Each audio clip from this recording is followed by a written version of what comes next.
Question number next है दोस्तों, find the equation of the parabola having the focus minus के 6 and the vertex दी हुई minus के 2,2। तो देखते हैं दोस्तों इस क्वेश्चन को सॉल्व करने का क्या तरीका रहता है। यहाँ पे देखो, अब इसमें कोई इन क्वेश्चन में क्या कोई फॉर्मूले या कुछ भी अप्लाई नहीं हुआ, बस ये है कि अगर फोकस का जन्म कैसे हुआ ये अगर ये पता होगा तो आप इस क्वेश्चन को करने में सफल हो सकते हैं। देखो, किसी भी चीज़ की अगर हमको जड़ पता हो ना तो उसकी बीमारी तक पहुंचा जा सकता है, वरना ऊपर से कितनी भी दवाई लेते रहो तो सही तो हो जाओगे लेकिन परेशानियाँ स्टार्ट हो जाएंगी। तो चीज़ें अगर सही होती रहेंगी तो उसको बोलते हैं रटना, लेकिन अगर जड़ से पता हो तो बीमारी को टोटली हटाना मतलब पेटेंट दवा। तो देखो इस क्वेश्चन को कैसे सॉल्व करेंगे। Find the equation of the parabola having the focus.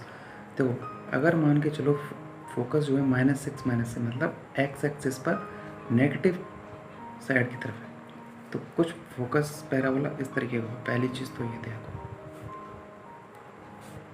Clear है ये चीज़ पहले तो। उसके बाद वर्टेक्स ये हो गया पैराबोला, ठीक है ना। मतलब इसका जो फोकस होगा वो फोकस कहाँ होगा, कुछ इस तरीके से यहाँ होगा, यानी कितना हो जाएगा ये -6 वर्टेक्स जो होगा वो ये हो जाएगा। वर्टेक्स कितना है -2,2। इस तरीके से यहाँ तक बात हो गई। वर्टेक्स हो गया, फोकस हो गया, और इससे जस्ट जितनी डिस्टेंस ये होती है, अब देखो यहाँ कंसेप्ट स्टार्ट हो गया, जितनी डिस्टेंस ये होती है उतनी डिस्टेंस का क्या होगी, डायरेक्ट्रिक्स की होगी। ये कंसेप्ट स्टार्ट हो गया यहाँ से।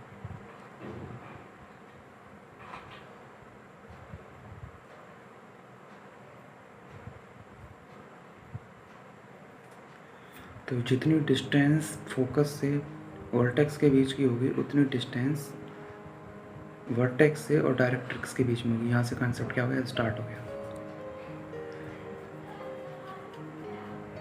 तो इस पॉइंट को मैंने लेकर चला जिसका नाम हो गया के, और ये पॉइंट हो गए x, y।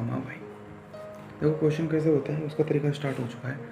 तो ये जो पॉइंट हो गए, तो ये पहला कंसेप्ट क्या आया कि जितनी डिस्टेंस ये पहले यहाँ तक जितना गिवन था वो ड्रॉ कर लिया। उसके बाद में डायरेक्टर साहब को खुद पता हो जाना चाहिए वो कितनी डिस्टेंस पर होगा। जितना फोकस और वर्टेक्स के बीच में डिस्टेंस उतना ही कहाँ से कहाँ तक, उस वर्टेक्स से और डायरेक्ट्रिक्स के बीच में।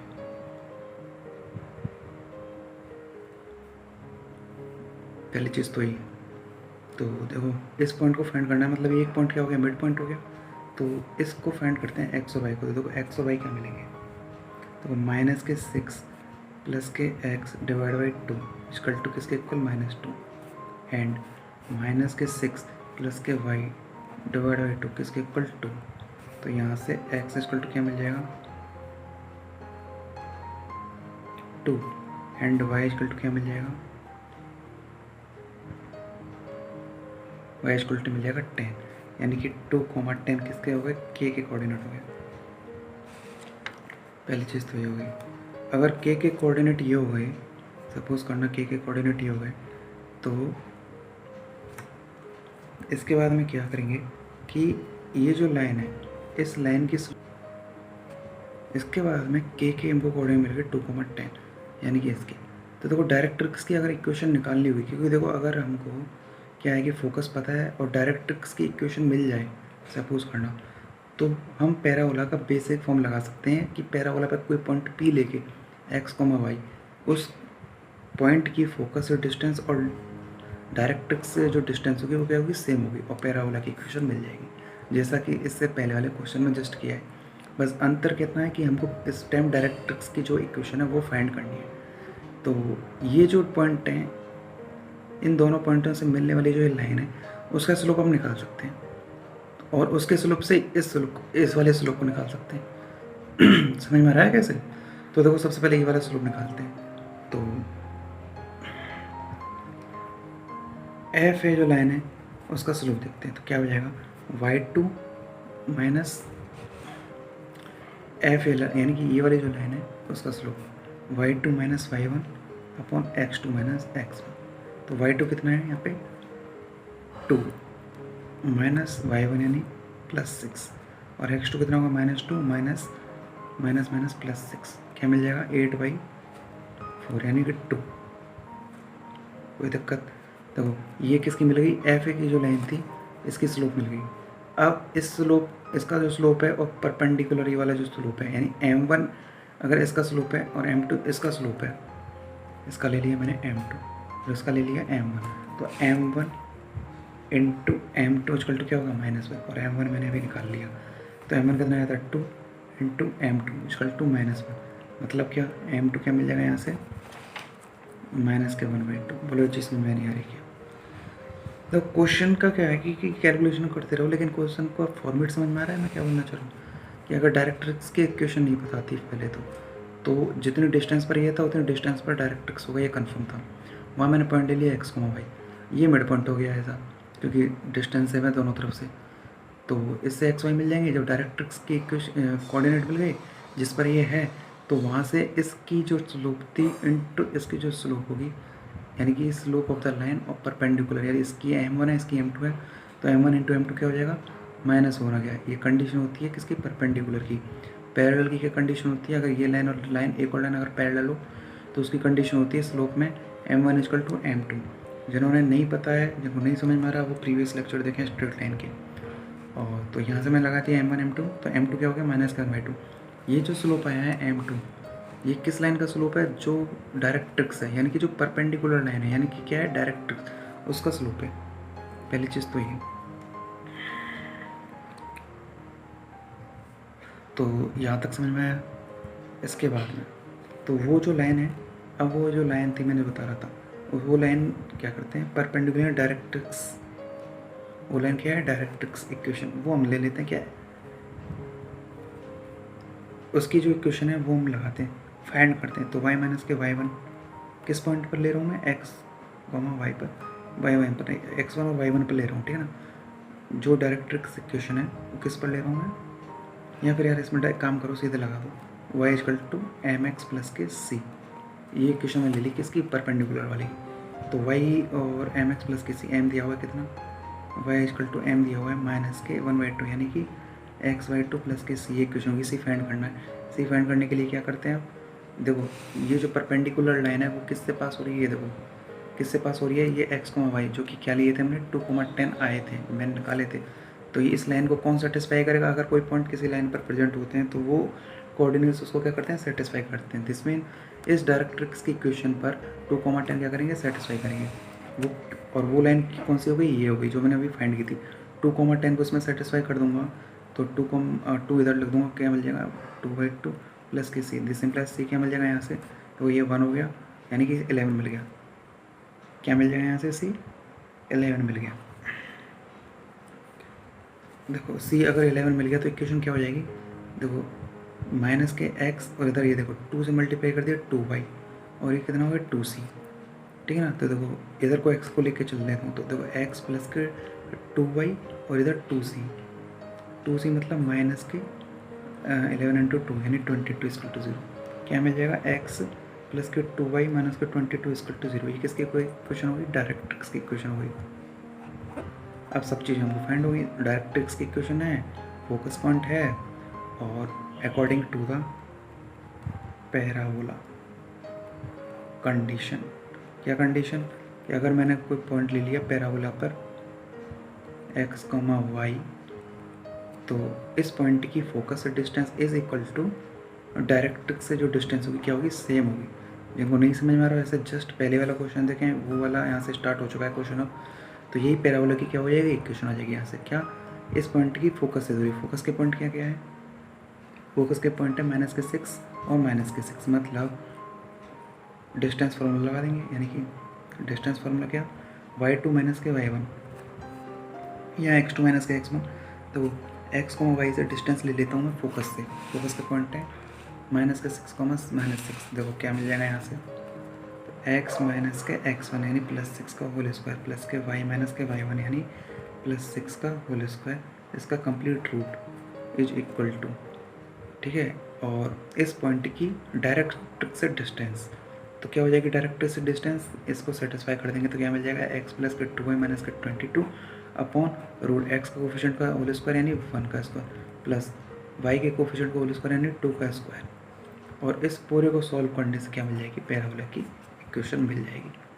तो यहाँ पर क्या है कि इस तरीके से इन क्वेश्चन को किया जा सकता है। यहाँ से आगे करने का तरीका और यहाँ का कंसेप्ट मैं इससे जस्ट पहले वाले क्वेश्चन में करा चुका हूँ।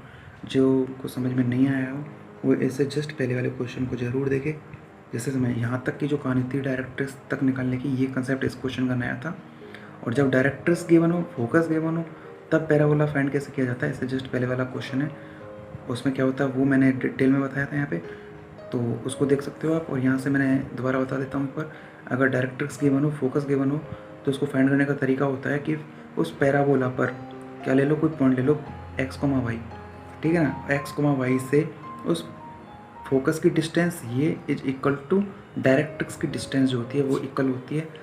तो उस फॉर्म को यूज़ करके इसको सॉल्व करने से पैराबोला की इक्वेशन फाइंड की जा सकती है। और यही मैंने पैराबोला जब स्टार्ट किया था, उसकी जो root form of the equation थी वो कैसे जनरेट होती है वो यही थी। ठीक है दोस्तों, आई होप, मैं उम्मीद करता हूँ ये सब आपको समझ में आया हो, और नहीं भी आया हो दोस्तों तो इससे पहले वाले क्वेश्चन और कंसेप्ट एक बार ज़रूर देखें, एकदम कंफर्म समझ में आ जाएगा। Thank you. अगर कोई सुझाव हो, कोई क्वालिटी इम्प्रूवमेंट का कोई सुझाव हो या कुछ ऐड करने का सुझाव हो तो आप मेरे को कमेंट करके ज़रूर बताएं। उसको सब्सक्राइब ज़रूर करें दोस्तों, और शेयर करें, लाइक करें, जिससे मोटिवेशन मिलता रहे दोस्तों आगे वीडियो बनाने के लिए। Thank you.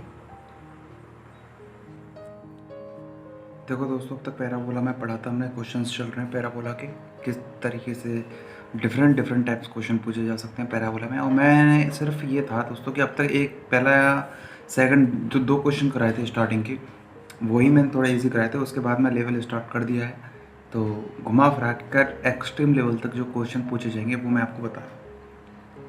और जो extreme level in the sense ये हो गया कि जो थोड़े ट्रिकी बेस्ड होते हैं, ठीक है। उसी क्रम में देखो आगे का क्वेश्चन है, if the parabola y² is equal to 4ax and x square is equal to 32y intersect at 16,8। ये 2 पैराबोला कहाँ इंटरसेक्ट कर रहे हैं, 16,8 पर, एट एन एंगल थीटा, कोई थीटा एंगल पर।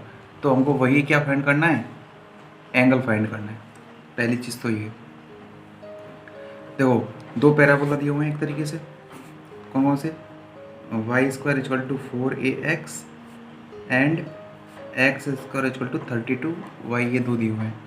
ये दोनों कट कर रहे हैं, मतलब देखो मैं डायग्राम बना के भी दिखा देता हूँ और बिना डायग्राम के ये आना चाहिए। और वैसे भी मैंने इसका फॉर्मूला भी आपको बता दिया है, पहले ही बताया हुआ है कि चाहे वो पैराबोला हो चाहे वो कोई भी कर्व हो, अगर 2 कर्व एक दूसरे को इंटरसेक्ट करते हैं एट द एंगल थीटा, तो उसमें एंगल निकालने का जो फॉर्मूला होता है वो होता है tan थीटा इक्वल टू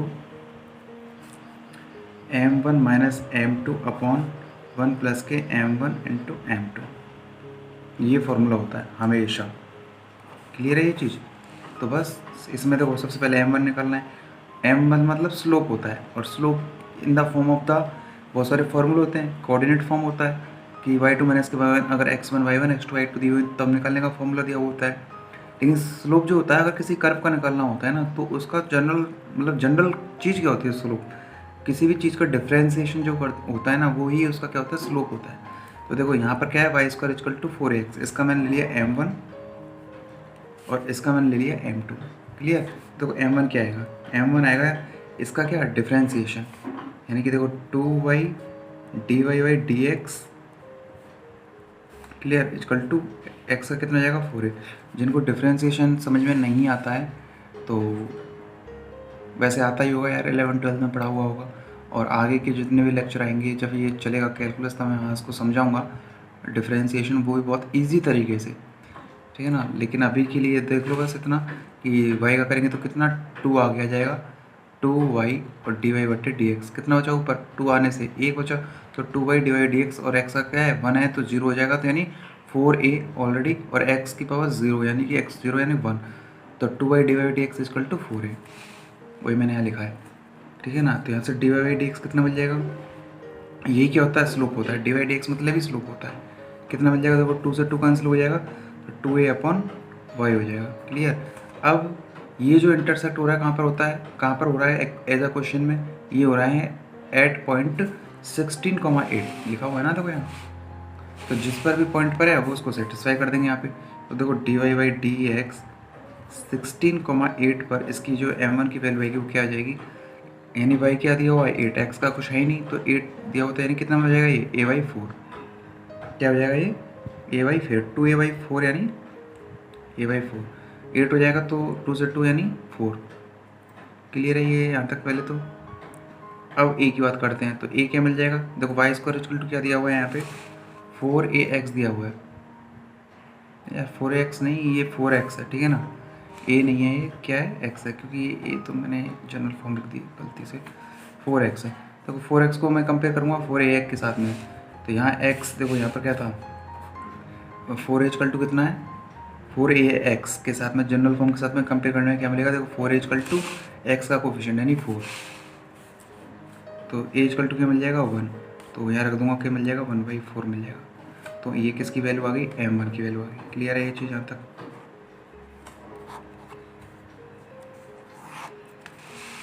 इसी तरीके से m2 निकालना है, m2 क्या हो जाएगा dy/dx हो जाएगा, लेकिन किसका, दूसरे वाले ग्राफ का, ठीक है ना। और दूसरा वाला ग्राफ क्या है ये रहा, इसका क्या करना है हमको, वही dy क्या निकालना है dx निकालना है। इसका क्या जाएगा dy/dx करने पे देखो 2x equal to 32 dy/dx। Clear है ये, 2x आ गया, इसका x का क्या हो गया 1, इसके बाद 32, y का क्या हो जाएगा dy/dx हो जाएगा, तो यहाँ से dy/dx कितना मिल जाएगा 32 नीचे चला जाएगा ना, तो x/16 मिल जाएगा। क्लियर, जब x/16 मिल गया तो dy/dx कहाँ निकालना है, कहाँ कट करते हैं 16,8 पर, तो क्या मिल जाएगा 16, x की जगह 16 तो 16/16 यानी कि 1। ये किसकी वैल्यू हो गई m2 की, यानी m2 क्या मिल गया यहाँ पे 1। क्लियर है, सारी चीज़ें मिल गई, tan थीटा का फॉर्मूला में लगा दो इन चीज़ों को, m1 - m2, तो m1 कितना था 1/4, m2 क्या हो गया 1/1 प्लस m1 कितना हो गया 1/4 इंटू m2 1 इसका मोड। क्लियर, तो 4 यानी कितना हो जाएगा माइनस के 3/4 अपॉन और 5/4, ये हो जाएगा कि नहीं हो जाएगा। क्लियर है हम तक, इसका मोड देख लो एक बार, ये कितना हो जाएगा माइनस के 3/4 और ये 5/4, 4 से 4 कैंसिल, तो क्या निकल के आएगा ओवरऑल 3/5 मोड पटाने के बाद में। क्लियर, तो यहाँ से थीटा क्या मिल जाएगा tan इनवर्स 3/5, यही क्या हो जाएगा आंसर हो जाएगा। तो दोस्तों बताओ पहले तो कि ये चीज़ समझ में आई कि नहीं आई। तो अगर कोई भी दो पैराबोला हो, कोई भी दो स्ट्रेट लाइन हो, कोई भी दो कर्व हो, अगर उनके बीच में एंगल फाइंड करना हो, वो कट कर रहे हो, तो उनके बीच में किसी भी कर्व के दो कर्व के बीच में एंगल फाइंड करने का जो फॉर्मूला होता है वो होता है tan theta equal to m1 - के m2 अपॉन 1 प्लस के m1 इंटू m2।